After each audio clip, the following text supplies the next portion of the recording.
তাহলে মোটামুটিভাবে সমস্ত ওয়ার্কিংটা করবার পর একটু নিচের দিকে না 3-4 লাইন জায়গা ছেড়ে রাখ যদি কোনো কিছুর প্রয়োজন হয়, কেমন? তো আমরা একটা কাজ করি এবার, তাহলে দেখতে পাচ্ছি যে in the books of S Mittal আমরা কি করব, কনসাইন করছে কোথায়, না কনসাইন করছে কলকাতায়।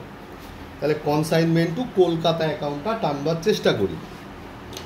আমার এখানে বোর্ডে একটা হচ্ছে, আমি আর লিখছি না, লেখ in the books of S Mittal consignment to Kolkata account হলো।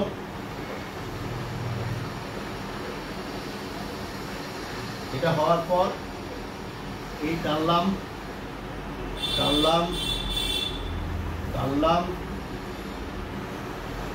Date particulars journal folio amount rupees, আবার date particulars journal folio amount rupees. এবার আমরা ওয়ার্কিংটা আমাদের খুব হেল্প করবে কীরকমভাবে, আমরা প্রথমে কত টাকার মাল সেন্ড করেছিলাম একটু বল, 1,20,000 টাকা। কোনো ডেট দেওয়া আছে 1 অক্টোবর 2024, তাই না?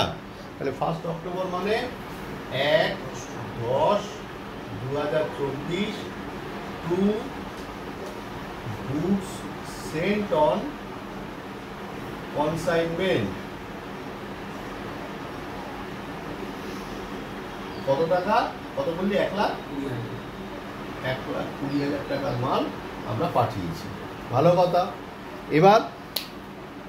এবার আমরা কি করব, এবার আমরা দেখতে পাচ্ছি যে কনসাইনর কিছু খরচা করেছে। তাহলে খরচা করেছে ওই ডেটেই, একটু দাঁড়াও, টু ব্যাংক অ্যাকাউন্ট বলে কি লিখবো আমার বোর্ডে ধরবে না, এই জন্য একটুখানি শর্ট করবো। ফ্রেট লিখবো 4,600, আমি আর লিখিনি, ফ্রেট লিখবো 4,600, ক্যারেজ লিখবো 3,300, ক্যারেজ লিখবো 300, তারপর ইন্স্যুরেন্স লিখবো 600, তাহলে কত হলো? 5,500 টাকা হলো, হয়ে গেল। এই হয়ে যাওয়ার পর এবারে আমরা কি দেখতে পাচ্ছি, S brothers accepted A bill 60% of the normal selling price, যেটা ও ডিসকাউন্ট করিয়েছে, যা খুশি বলকে যাক। তাহলে বিল ড্র করেছে কাকে? কনসাইনিকে। তাহলে কনসাইনিকে যদি বিল ড্র করা হয় তাহলে সেক্ষেত্রে এখানে কনসাইনি কে? কনসাইনি হচ্ছে এস ব্রাদার্স। তাহলে এস ব্রাদার্সের ঘরে আমরা তাহলে লিখব জার্নাল কি হবে, bills receivable account debit to S brothers account. তাহলে এস ব্রাদার্স অ্যাকাউন্টে লিখব বাই বিলস রিসিভেবল ড্যাশ দিয়ে অ্যাকসেপ্টেন্স রিসিভড। কি বললাম? লিখব বাই বিলস রিসিভেবল বলে লিখব অ্যাকসেপ্টেন্স রিসিভড। কত টাকা? 1,04,400 টাকা হলো।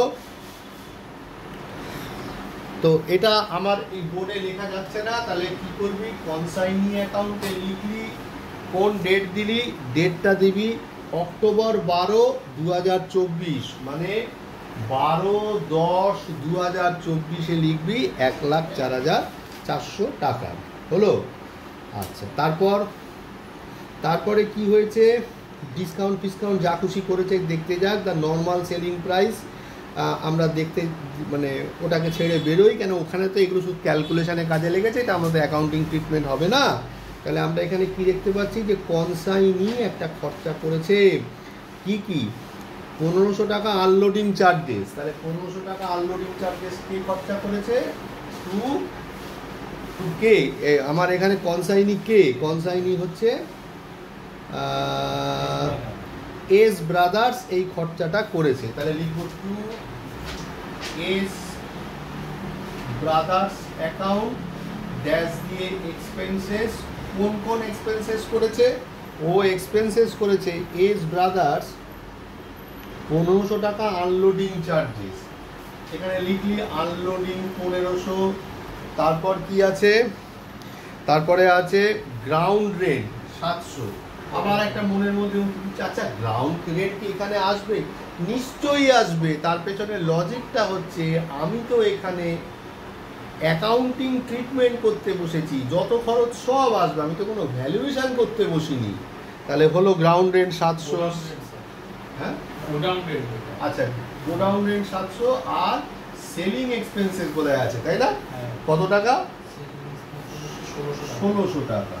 এই সব কটাকে যোগ করবো, তাহলে 1500 আর 1600 কত হলো? 6 5 11 3100 3800 টাকা।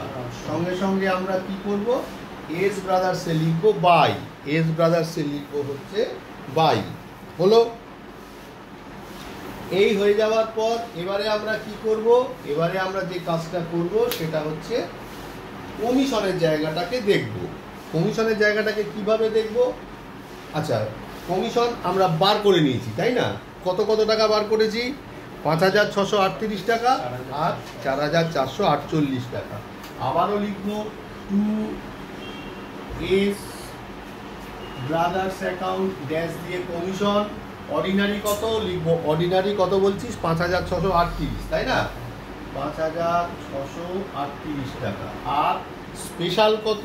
স্পেশাল 4488 টাকা। লিখলাম 4488 টাকা। তাহলে 5638 আর 4488, 5638 আর 4488 করলে কত হয়? 10126 টাকা হচ্ছে আমার টোটাল কমিশন।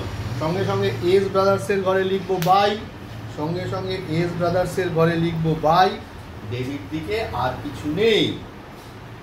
এটা হয়ে যাওয়ার পর পরিষ্কার করে বলেছে যে 1,16,400 টাকার মাল বিক্রি করেছে, তাই না?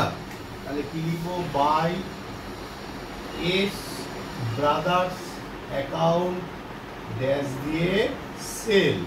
কত সেল? না 1,16,400 টাকা। হলো? ঠিক আছে, তোরা একটু দেখ আগে, তারপরে কর, আমার তাহলে সুবিধে হয়।